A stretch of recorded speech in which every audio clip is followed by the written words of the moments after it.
Com mais 733 mortes e 31.404 casos novos registrados nesta terça-feira, o Brasil chegou a 148.305 mortes e mais de 5 milhões de casos confirmados da pandemia do coronavírus de 2019.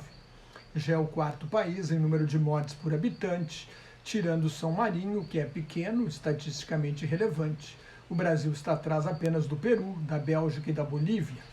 A média diária de mortes dos últimos 7 dias ficou em 631. No mundo inteiro, já são mais de 36 milhões de casos confirmados e quase 1.055.000 mortes. Mais de 27 milhões de pacientes se recuperaram e 67.426 estão em estado grave. Os Estados Unidos têm mais de 7 milhões e meio de casos e quase 212 mil mortes. O Dr. Anthony Fauci, principal epidemiologista do país, declarou que o surto de Covid-19 na Casa Branca poderia ter sido prevenido. Apesar de doente, o presidente Donald Trump voltou a despachar no Salão Oval da sede do governo americano, enquanto a Europa enfrenta uma segunda onda e a contaminação cresce em mais da metade dos estados americanos, onde o total de casos novos voltou a passar de 40 mil, a China não registra casos de transmissão local da doença há mais de 50 dias. Houve 12 casos novos nos últimos dias, todos importados. Há 213 pessoas em tratamento na China, onde a pandemia começou, e apenas uma em estado grave. A Alemanha notificou mais 2.828 casos novos, recorde desde abril. Berlim impôs um toque de recolher das 11 da noite às 6 da manhã. Frankfurt, a partir das 10 da noite. As duas cidades proibiram o consumo de bebidas alcoólicas na rua. Bruxelas, a capital da Bélgica, adotou medidas semelhantes.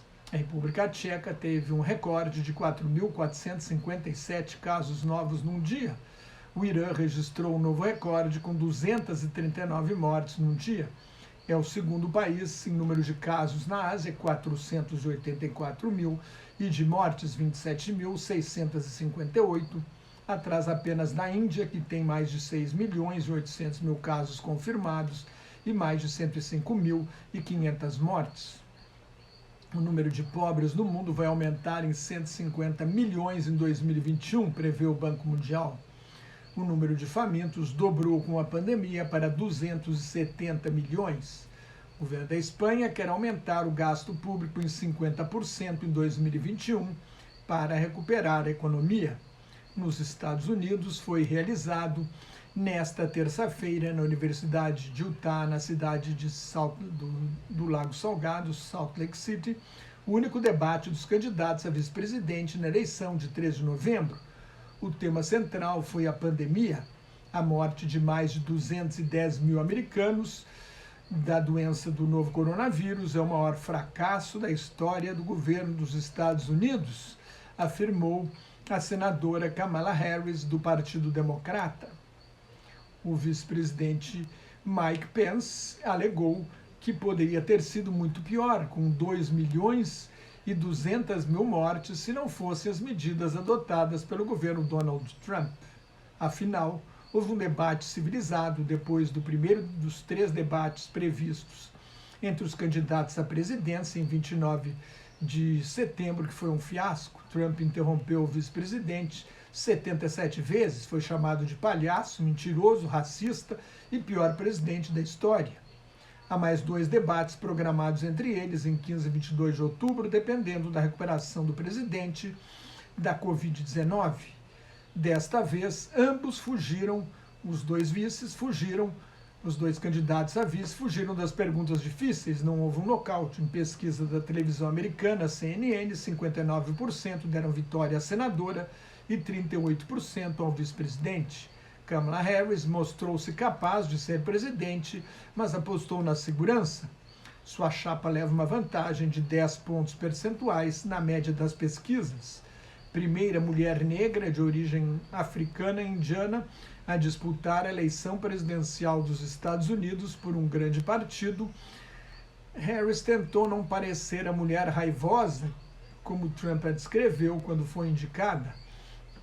Pence deu o recado do governo Trump a favor da polícia diante das acusações de racismo, em defesa da lei e da ordem, alertou que revogar os cortes de impostos do governo Trump pode causar prejuízos à economia e que a pandemia poderia ter sido muito pior e que a recuperação está a caminho.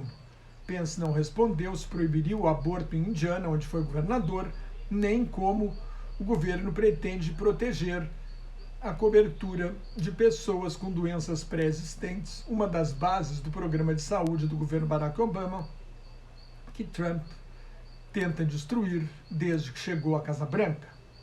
Harris não disse se a chapa democrata pretende ampliar a Suprema Corte para neutralizar as indicações de juízes conservadores feitas pelo atual governo. Seus focos foram atacar o governo em relação à pandemia, à economia e ao desemprego. Vocês sabiam de tudo e esconderam a realidade. Disseram que era uma farsa. Até hoje não tem um plano, uma estratégia para testar e rastrear, acusou a senadora. Mais notas e comentários sobre política internacional no meu blog Globalização em Crise, que está em nelsonfrancojobim.blogspot.com, no meu Twitter e no Facebook, onde também colaboro com o grupo Quarentena News.